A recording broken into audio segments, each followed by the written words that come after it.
4 दिवसीय युद्ध विराम समझौते पर पहुंचे इजराइल और हमास। इजरायली सरकार ने घोषणा की कि उसने हिरासत में लिए गए व्यक्तियों के आदान प्रदान के लिए हमास के साथ एक समझौते को मंजूरी दे दी है। समझौते के अनुसार गाजा पट्टी में इजरायली सेना द्वारा 4 दिवसीय युद्ध विराम के बदले हमास कम से कम 50 महिला और बच्चों को रिहा करेगा। हमास ने उस सुबह एक बयान जारी कर इस खबर की पुष्टि की। इजरायली सरकार ने एक बयान में कहा कि समझौते के तहत इजराइल को गाजा पट्टी को अधिक ईंधन और मानवीय सहायता प्रदान करने की अनुमति है। हालांकि बयान में यह भी कहा है कि इजराइल सैन्य अभियान जारी रखेगा और हिरासत में लिए गए सभी लोगों को रिहा करने, हमास को पूरी तरह से खत्म करने का प्रयास करेगा और यह सुनिश्चित करेगा कि गाजा पट्टी अब इजराइल के लिए कोई खतरा पैदा न करे।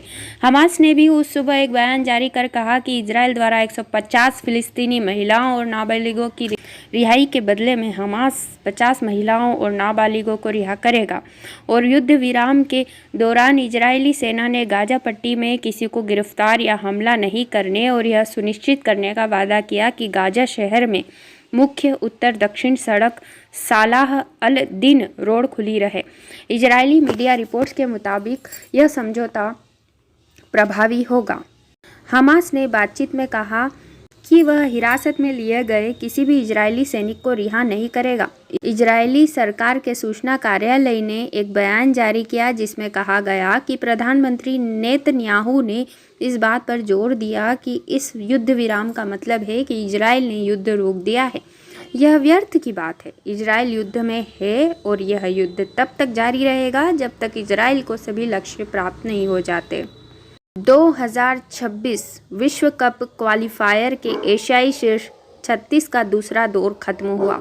ग्रुप सी में दक्षिण कोरियाई टीम ने मेजबान चीनी टीम को 3-0 से हराया और ग्रुप बी में जापानी टीम ने एक और बड़ी जीत हासिल की। प्रतियोगिता के इस दौर के बाद दक्षिण कोरियाई टीम ग्रुप सी के पहले स्थान पर बनी रही और थाईलैंड की टीम गोल अंतर के लाभ से चीनी टीम को पीछे छोड़कर अस्थायी रूप से दूसरे स्थान पर रही।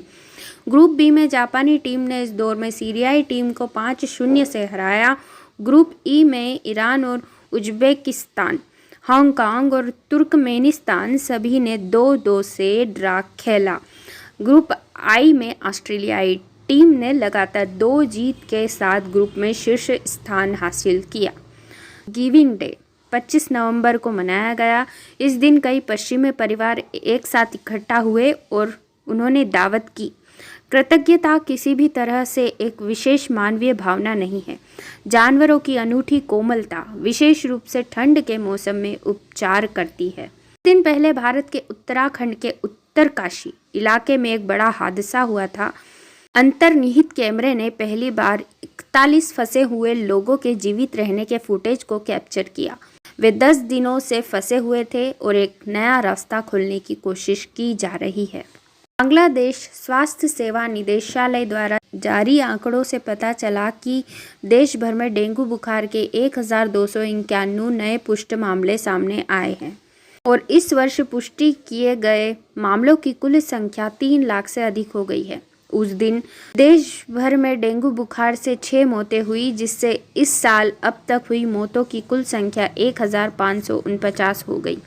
इस वर्ष बांग्लादेश को इतिहास में सबसे खराब डेंगू बुखार का प्रकोप झेलना पड़ा है। विश्व स्वास्थ्य संगठन ने पहले एक रिपोर्ट में कहा था कि बांग्लादेश में इस साल रुक रुक कर भारी बारिश हुई है और उच्च तापमान और उच्च आर्द्रता के कारण मच्छरों के प्रजनन में वृद्धि हुई है। गौरतलब है कि बांग्लादेश को महामारी से लड़ने में मदद करने के लिए चीन की आपातकालीन महामारी रोधी पदार्थ इस महीने देश में पहुंचाए गए हैं। एक ऊंट चरवाहा भारत के पुष्कर के हलचल भरे बाजार में ग्राहकों का इंतजार कर रहा था। पुष्कर अंतर्राष्ट्रीय और घरेलू दोनों पर्यटकों के लिए एक लोकप्रिय गंतव्य है जो इसके जीवंत बाजारों का अनुभव लेने के लिए आते हैं। यह बाजार विशेष रूप से ऊंटों के विशाल चयन के लिए जाना जाता है, जिनमें से हजारों बिक्री के लिए लाए जाते हैं। चीनी विदेश मंत्री वांग यी ने पेइचिंग में सऊदी विदेश मंत्री प्रिंस फैजल बिन फरहान अल सऊद, जॉर्डन के उप प्रधानमंत्री और विदेश मंत्री ऐमान सफादी, मिस्र के विदेश मंत्री समय शौकरी, इंडोनेशियाई विदेश मंत्री रेटनो मारसूडी, फिलिस्तीनी विदेश मंत्री रियाद अल मलिकी, और इस्लामिक सहयोग संगठन के महासचिव हुसैन इब्राहिम ताहा से गठित अरब और इस्लामी देशों के संयुक्त प्रतिनिधि मंडल के साथ वार्ता की। वांग यी ने कहा कि विदेश मंत्रियों के संयुक्त प्रतिनिधि मंडल द्वारा चीन को अंतर्राष्ट्रीय समन्वय का पहला पड़ाव चुनने से दोनों पक्षों की पारस्परिक समझ व समर्थन की श्रेष्ठ परंपरा और चीन के प्रति उच्च स्तरीय विश्वास जाहिर है। चीन व्यापक अरब और इस्लामिक देशों का अच्छा दोस्त और भाई है।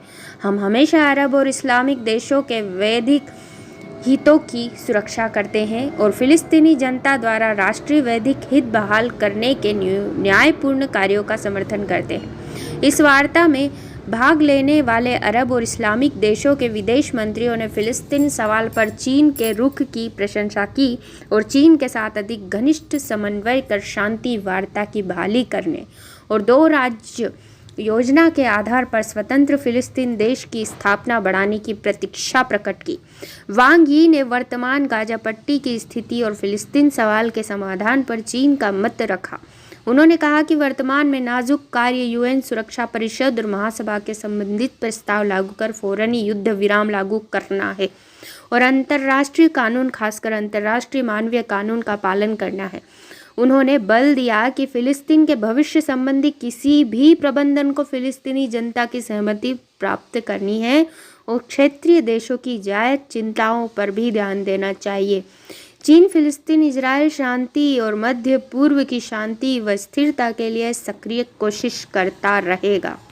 पहला दक्षिण एशिया और दक्षिण पूर्व एशिया कोल्ड चेन लॉजिस्टिक्स उच्च गुणवत्ता विकास फोरम यानी दक्षिण एशिया और दक्षिण पूर्व एशिया अंतर्राष्ट्रीय आधुनिक लॉजिस्टिक्स एक्सपो 24 से 26 नवंबर तक चीन के यूनान प्रांत की राजधानी खुनमिंग शहर में स्थित डीएनची अंतर्राष्ट्रीय सम्मेलन और प्रदर्शनी केंद्र में किया जा रहा है।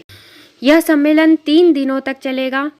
इस बार फोरम की थीम बेल्ट एंड रोड की new pick cold chain logistics world wide है।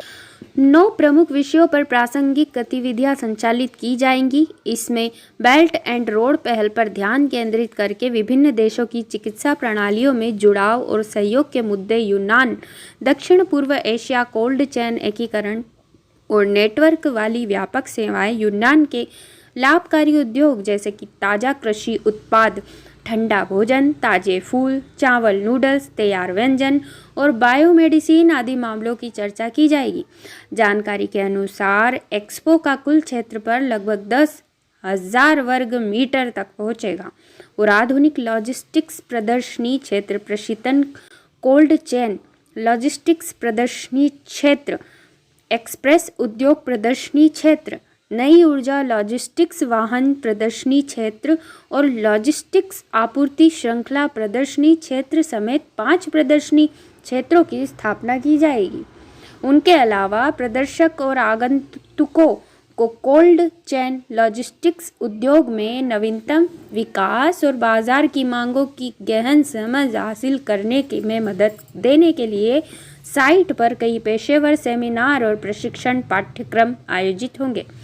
चीन व्यापक विकास और परिणाम साझा करने के लिए इस एक्सपो में सक्रिय रूप से भाग लेने के लिए दुनिया भर के उद्यमों, सरकारी एजेंसियों, अनुसंधान संस्थानों और सामाजिक समूहों का गर्मजोशी से स्वागत करता है। भारत के नई दिल्ली में 42वां अंतर्राष्ट्रीय व्यापार एक्सपो नई दिल्ली अंतर्राष्ट्रीय प्रदर्शनी केंद्र में आयोजित किया गया। भारत और संयुक्त अरब अमीरात, ईरान और थाईलैंड जैसे अन्य देशों में 3500 प्रदर्शकों ने 14 दिवसीय अंतर्राष्ट्रीय व्यापार मेले में अपने उत्पादों का प्रदर्शन किया। इस कार्यक्रम में अफगानिस्तान, बांग्लादेश, ओमान, मिस्र, नेपाल, थाईलैंड, तुर्की, Vietnam, Tunisia, Kyrgyzstan, Lebanon, Iran और संयुक्त अरब अमीरात सहित 13 देशों के प्रतिनिधियों ने भाग लिया। जय भारत, जय विश्व।